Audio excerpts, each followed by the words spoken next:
Tento chlapec si spomína na bombardovaciu misiu, počas ktorej v minulom živote zomrel.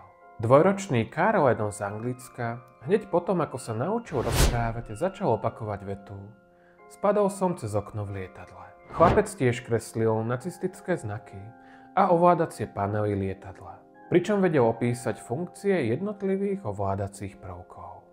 V 4 rokoch začal rozprávať o tom, ako bol zostrelený pri bombardovacej misii v Anglicku a pritom prišiel o pravú nohu.